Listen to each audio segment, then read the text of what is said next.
Hola chicos, ¿cómo están? Vamos a tratar el día de hoy el tema que va a referir a la segunda guía del tercer periodo. Y vamos a abarcar tres temáticas en particular. Vamos a hablar de innovaciones en la salud, innovaciones tecnológicas. Vamos a hablar de prototipos, maquetas y modelos.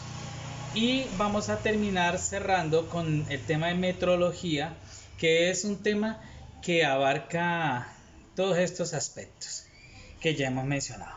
Entonces, los saludo a todos, espero que estén bien. Y como ven ustedes acá en este tablerito, vamos a hablar de las innovaciones tecnológicas en la salud. Y debemos tener en cuenta que la tecnología está inmersa en todos los campos. Y en la salud, más que todo, aparte de las comunicaciones.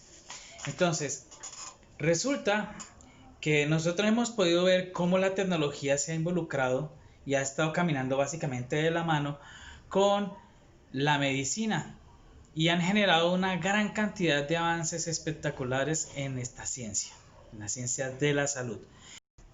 En esta ciencia nosotros podemos identificar avances no solamente en lo que encuentra uno en el consultorio del médico, sino también en todos los aspectos: historia clínica, recursos para las urgencias, elementos de cirugía. Básicamente hay mucho campo de acción de la tecnología dentro de esto, llegando al punto en el que vamos a mencionar más adelante, y es a digitalizar muchas cosas. Entonces, anteriormente, para que a nosotros nos tomaran la atención, pues tenía que el médico llegar y colocar un brazalete, coger una válvula y empezar a hacer el ejercicio de esto para que esto inflara, y un relojito aquí de tipo que analógico, o sea, con una manecillita, marcara y pudiera saber qué tan elevada está nuestra tensión o qué tan baja está nuestra tensión. Básicamente, para medir la temperatura, le cogieron un pitillito así de vidrio, se lo colocaban debajo de la axila y lo hacían sostenerlo ahí un buen tiempo hasta que cogían y revisaban que el mercurio hubiese subido y saber qué temperatura tenía el cuerpo. Vamos a mirar el ritmo cardíaco, o el pulso más bien. Y ponen, antes le cogían a uno y le ponían una cantidad de sensores, y era un completo camello conseguir para que le facilitaran uno eso. Y hoy en día solamente le ponen una cosita en el dedo que simplemente funciona con una batería de esas de reloj pequeñitas, y ya le dice a usted cuántas pulsaciones tiene por minuto. Entonces, para medir el ritmo cardíaco, anteriormente era una máquina grandísima que ponían ahí unos electrodos pegados por todas partes para poderle leer la frecuencia cardíaca, y a veces se demoraban en darle los resultados. Hoy en día le hacen a usted la prueba y le entregan una copia física, inmediatamente le está llegando al correo electrónico. ¿Por qué? Porque ya todo está enlazado. Entonces, nosotros vamos a encontrar que esto que dice aquí, innovaciones tecnológicas en la salud, no es ningún mito. Hoy en día la cirugía láser es un hecho.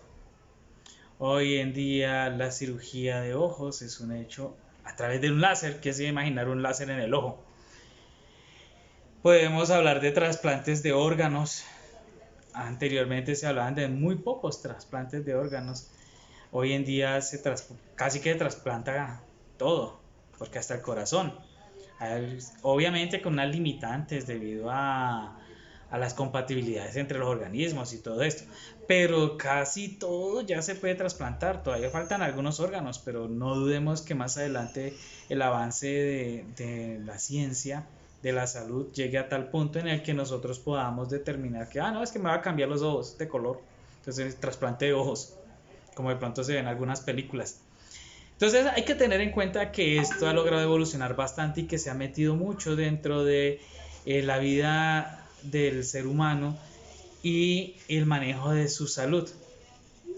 Muchos, para poder lograr un masaje, teníamos que de pronto irnos a un lugar donde una persona es que supiese del tema, o que supiera del tema y que se encargara de hacer físicamente el masaje. Hoy en día encuentran equipos de gimnasia pasiva. Funciona con dos pilitas.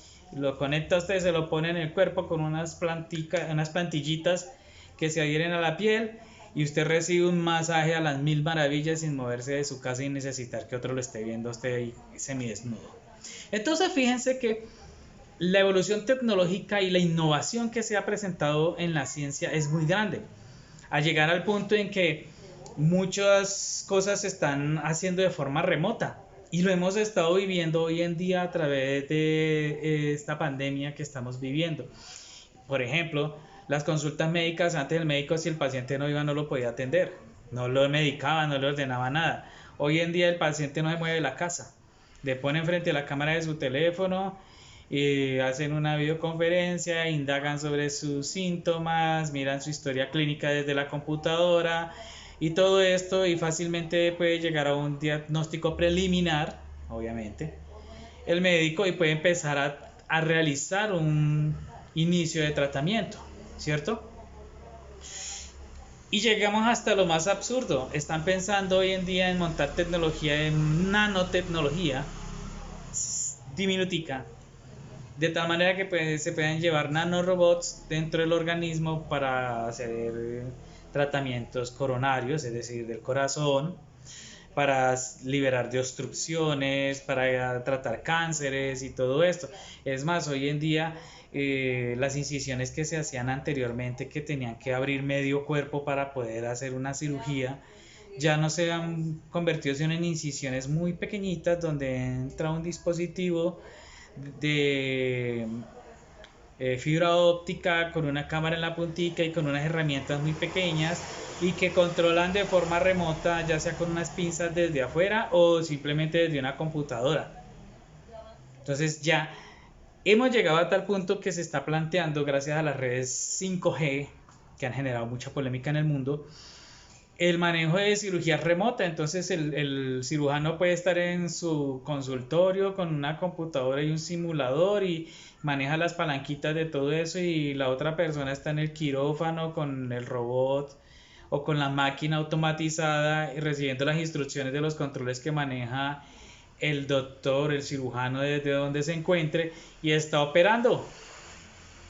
Y llegará al punto en que de pronto las cirugías ya podrán ser automatizadas y una máquina solita, sin soporte humano, va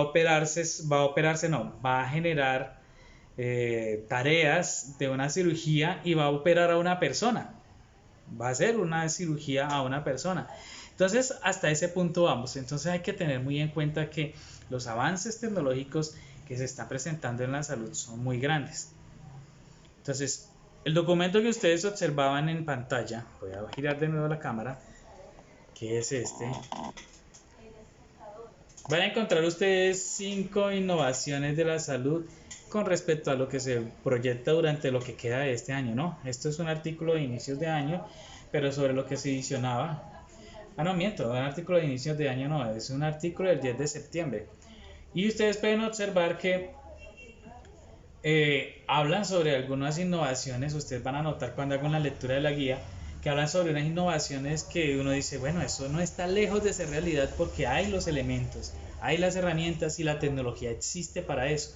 Entonces, no es raro que ya no volvamos a ver al doctor Chapatín como lo veíamos en el programa de televisión, no porque hayan sacado de la televisión los programas de Chespirito, sino porque ya no vamos a encontrar al ser humano ahí realizando una cirugía, analizando el cuerpo de una persona, identificando cuál es su problema, sino que probablemente vamos a encontrar un dispositivo automatizado que simplemente le diga a uno: meta el brazo, ponga el dedo, abra el ojo, y él diagnostica, él le medica y le saca la orden de una vez, como si fuera un cajero electrónico. A eso probablemente llegaremos. Ahora, les decía yo, vamos a hablar de modelos y maquetas. Resulta que dicen ustedes, bueno, pues estamos hablando de una cosa y vamos a saltar otra que es rotundamente distinta, pero no, esto puede llegar a tener una relación. Los modelos, maquetas y prototipos son una serie de elementos que se utilizan para poder llegar a un producto final y poder comprobar antes de sacarlo al mercado que funciona, se ve bonito y realiza lo que se propone realizar. Nosotros vamos a encontrar que cuando hablamos de estos elementos, maquetas, los prototipos y los modelos, encontramos diferentes formas y usos para estos elementos. Entonces voy a girar mi cámara, voy a ponerlo un momento frente a mi pantalla. Espero que alcancen a ver suficiente. Igual yo voy a ir hablándoles. Vamos a encontrar que los prototipos, las maquetas son desarrollados y los modelos para poder obtener mayor información sobre el producto que se está construyendo. Entonces nosotros podemos hacer un modelo físico para ampliar o para reducir un objeto y poder ver nosotros a una determinada escala, sea mayor o menor, sus aspectos físicos y poder tener en cuenta ciertos factores en el momento de la fabricación, de la manipulación y de los riesgos que esto puede generar. Encontramos modelos estéticos en los que simplemente buscamos generar el elemento para ver qué tan bonito se ve, cómo se siente al tacto, cómo se puede apreciar, si se sostiene bien, etcétera, etcétera, ¿cierto? Solamente es para observarlo y para determinar ciertos aspectos, pero funcionalmente no va a tener ninguna incidencia. Ahora, podemos encontrar las maquetas donde nosotros lo que vamos a básicamente hacer es el elemento que estemos construyendo, ponerlo a la vista, ya sea una maqueta, generalmente es en una escala reducida, pero también puede ser en una escala ampliada. Y esa maqueta permite que las personas o usuarios puedan dar comentarios y nosotros poder hacer una revisión de esos comentarios para mejorar probablemente ese elemento que ha sido maquetado. Los prototipos, pues nosotros ya lo hemos mencionado anteriormente, inclusive hicimos un prototipo de un dispensador de gel a través de tubos de PVC, algunos, otros de material reciclado, inclusive algunos muchachos utilizaron unos materiales que yo dije, wow, qué recursividad, qué creatividad. Pero un prototipo busca eso, montar un elemento básicamente desde el aspecto funcional para ver qué tan difícil es construirlo, qué tanto tiempo me toma, qué inversión debo hacer con respecto a ella y además saber qué tan complejo puede llegar a ser para el usuario final en el momento de tener que utilizarlo, ¿cierto? Porque la idea es que si estoy construyendo algo es para que alguien lo use, sea un experto o no, pero que alguien lo use. Entonces, con los prototipos nosotros podemos encontrar todo ese tipo de aspectos. Hay prototipos de fidelidad que guardan todas las características y eso nos permite conocer muchísimo más de los productos. Y entonces ese prototipo va a estar en un contexto muy similar al en el que se va a desempeñar en el momento en el que salga al mercado. Tenemos modelos instrumentados que vienen con medidas, proporciones, sensores, una cantidad de elementos que se encargan de enviarnos mucha información para que nosotros podamos tomar decisiones frente a eso. Entonces, por ejemplo, en el caso de los sistemas aéreos, hidráulicos y terrestres, es decir, aviones, vehículos marinos y automóviles o vehículos terrestres, se maneja mucho el túnel de viento para poder ver su diseño y saber cómo se comportan en los diferentes medios, ¿no? Cómo es su aerodinámica en el caso de un avión, en el caso de un automóvil y cómo es la hidrodinámica en el caso de los vehículos acuáticos. Entonces, vamos a identificar en qué momentos podemos realizar o para qué se pueden utilizar estos prototipos, cuáles son sus ventajas y desventajas. Por ejemplo, en esta imagen ustedes pueden ver diferentes prototipos y aquí son solo estéticos, miren, solo se pueden ver.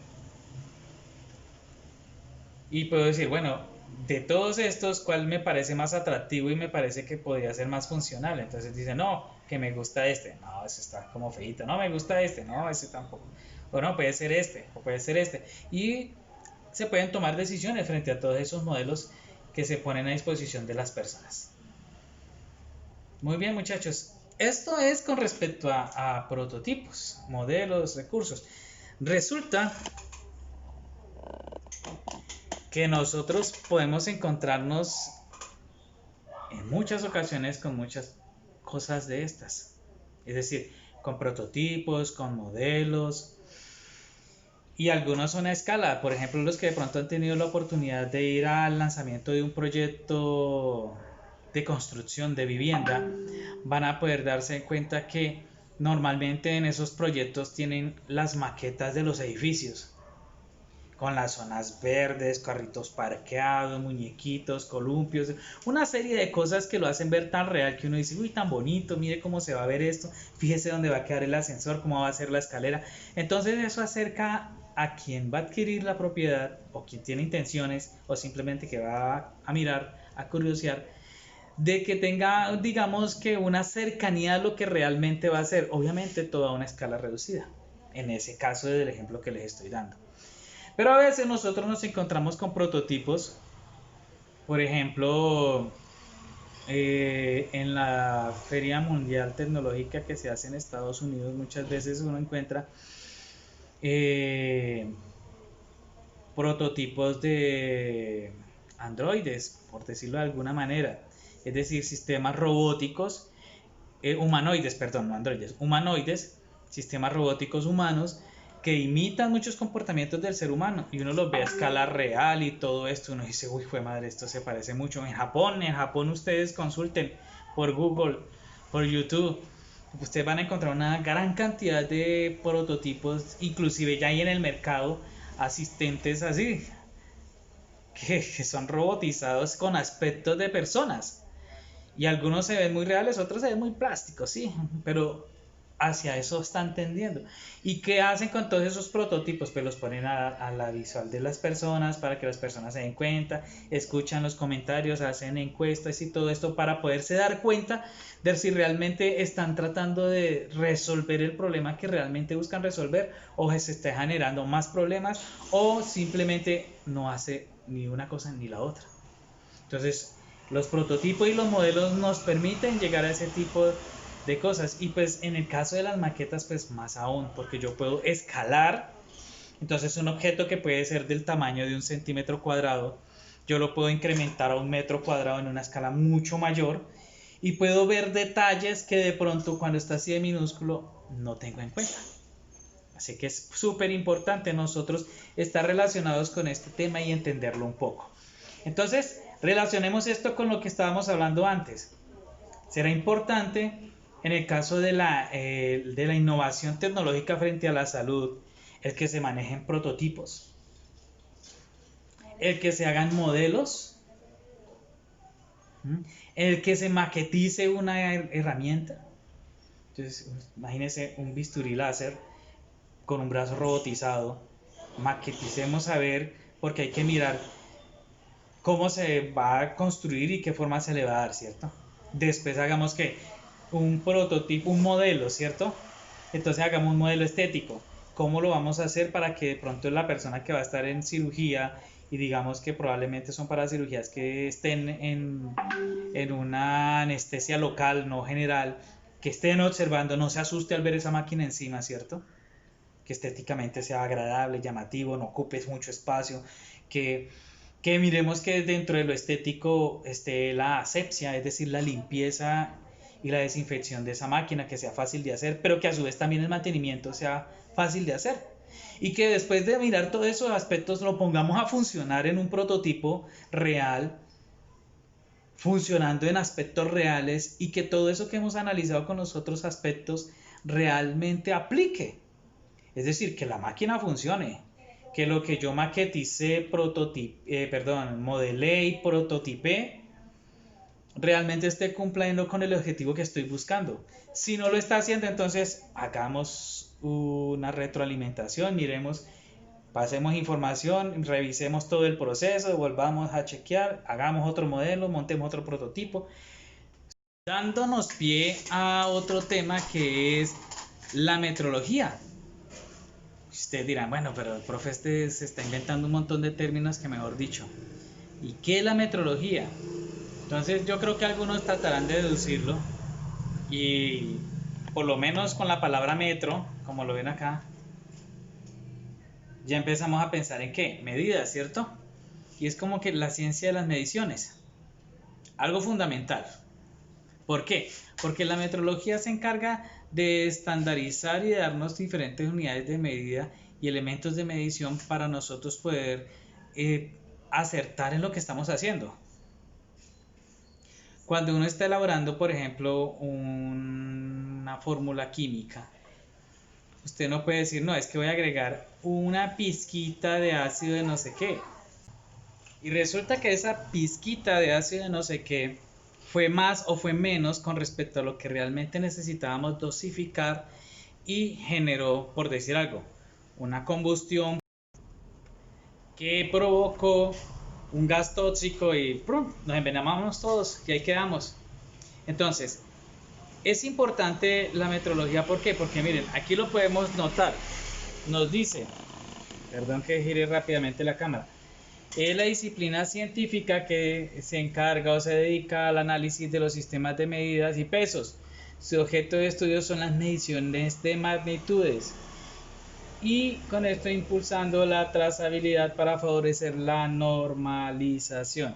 ¿Qué quiere decir? Que a nivel internacional existen unas normas que determinan ciertas unidades de medida y que esas unidades de medida se manejen como un estándar de tal manera que yo pueda convertir las unidades de medida inglesas a las americanas y así no tenga desfase en las cantidades. Entonces, que una libra no sea como las libras que nos venden acá en Colombia, que una libra resulta de 475 gramos y no de 500 como debería de ser.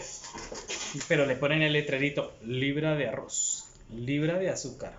Entonces, la metrología es la tarea, o la tarea no, es la actividad en la cual se toman la tarea de coger y analizar todas las técnicas que se utilizan para alcanzar los resultados buscados. Entonces, una cosa es que nosotros cojamos y hagamos una medición con una vara. Digamos, bueno, esto tiene 4 varas de largo. Ha de coger una cinta métrica, estirarla y decir, no, esto tiene 75.2 centímetros. O que coja un señalador láser que me mida, pongo de aquí hasta la otra pared. Me dice, no, tiene 7.26.2 centímetros. Bueno, eso es una medida todavía más precisa. Cuando hablamos de la presión también lo mismo. Entonces, con la metrología, la industria va a poder encontrar elementos que realizan mediciones con una precisión mucho más alta. Porque recuerden que, por ejemplo, en la cosmetología, en las farmacéuticas, inclusive para crear el combustible, se necesitan tener dimensiones y medidas precisas. Si yo llego a, como se dice por ahí, zafarme en una medición y coloco la cantidad que no corresponde, eso puede tener puede tener consecuencias desastrosas. Y esas consecuencias desastrosas no afectarme a mí solamente, sino a muchas personas. Entonces, uno dice, bueno, realmente el tema es interesante y puede llegar a ser muy importante. Pero bueno, además de definir eso que ya está definido desde hace mucho tiempo, ¿qué hacen? Entonces, la metodología se encarga también de hacer la calibración de los componentes de medición. O sea, las personas que saben del cuento y que están inmersos en este tema son los que se encargan de coger y calibrar todos esos elementos o aparatos de medición para que realmente ellos den la medida que es exacta. Entonces, por ejemplo, para los que no conocen del tema, todos los locales que tienen básculas, ellos tienen que tener un certificado de una entidad que se encargue de decir, bueno, sí, esa pesa indica que lo que está cargando ahí es una libra y resulta que eso tiene libra y media, quiere decir que está descalibrada, está dándole más producto a la persona o está dándole menos producto. O sea que la descalibración puede llegar a ser beneficiosa o perjudicial. Entonces, y en algunos casos pueden ser ambas cosas. Beneficiosa para el que está de pronto dando menos producto, anunciando que es una cantidad mayor y le están pagando por una cantidad mayor, pero peligrosa en el sentido de que si llega una persona encargada de verificar la calibración de su dispositivo de medida, es decir, de esa pesa, le puede sancionar e imponer una multa por eso. Entonces ustedes van a encontrar que los almacenes de comercio como los Fruver, los supermercados que venden frutas y verduras, las grandes bodegas y silos, inclusive por la carretera usted ve que hay básculas para las tractomulas. Y entonces el mulero debe conocer cuánto pesa su camión vacío y asimismo le calculan, y pues obviamente los encargados de eso conocen esa medida de peso y les determinan si llevan o no llevan sobrepeso en su vehículo y si pueden transitar con ese peso o no. Entonces fíjense que realmente uno pensaría que este tema de la metrología como que no tiene mucha ciencia, por decirlo de alguna manera, pero resulta que está involucrado en muchos aspectos. Entonces, empecemos a mirar y hagamos una retrospectiva frente a lo que hemos hablado. Hablamos de la evolución de las tecnologías, la evolución no, sino estamos hablando de la... Ay, perdónenme, se me está olvidando en estos momentos el término. La innovación tecnológica que se ha presentado en la ciencia, ¿cierto? Ya pudimos relacionar cómo esto con el modelado del prototipado tiene mucha relación, ¿cierto? Y ahora fíjense, si miramos desde la metrología hacia allá, la metrología está inmersa en todas. Si usted no sabe que el bisturí que le va a colocar al componente médico que va a utilizar como y que está prototipando como un brazo que va a hacer una incisión, no tiene las dimensiones correctas, o que usted toma una dimensión y resulta que con lo que midió eso está descalibrado, probablemente su máquina va a hacer otra cosa diferente a lo que usted requiere. Y en tareas tan precisas como de pronto es una planta nuclear, donde se corre mucho riesgo si uno llega a desfasarse, una planta química o una aeronave, un vehículo, y yo hago una mala calibración, una mala medida. Por ejemplo, si yo mido la resistencia de un metal y con ese metal, según esa resistencia que me dio, digo, este es el apropiado para hacer el chasis de un vehículo, y resulta que el vehículo sale y coge el primer rizado y ¡puf!, se partió. Entonces empiezan a analizar, no, el problema pudo haber sido esto, aquello, o cuando calcularon la resistencia de este metal no fue la correcta. ¿Sí? Entonces fíjense que puede tener mucha afectación en muchos aspectos de la vida. Pongámoslo en el siguiente tema, unos anteojos. Los anteojos deben tener cierta forma en particular para poder corregir los problemas visuales que las personas con el tiempo, ya sea la edad o porque de pronto se nació con esa problemática, los anteojos nos ayudan a corregirla, ¿cierto? Imagínense que a usted le digan que no, es que usted tiene un grado de menos 0.5 de no sé qué cosa. Digamos que me voy a inventar algo, pues que puedo estar diciendo una burrada, pero digamos que tiene 0.5 de astigmatismo, casi no lo puedo decir, en el ojo izquierdo. Y se lo vamos a corregir con este lente que tiene punto no sé cuánto de no sé qué. Y resulta que cuando lo van a hacer y lo van a fabricar y le van a dar la forma que debe tener, porque a veces es convexa o es cóncava, y entonces cuando toman la medida, la precisión del dispositivo que están midiendo para hacer la forma del lente está descalibrado, ¿qué va a suceder con ese lente para esa persona al que se le van a entregar? No le va a facilitar corregir su problema visual, sino que puede llegar hasta agravárselo. Entonces fíjense en la importancia de esto. Muchachos, espero en esta ocasión haber sido tan aburrido porque pues ha sido algo más bien teórico. Yo les voy a facilitar el taller con los materiales necesarios para profundizar más en el tema y con las actividades para realizar más adelantico. ¿Listo? Que estén muy bien. Nos vemos en una próxima.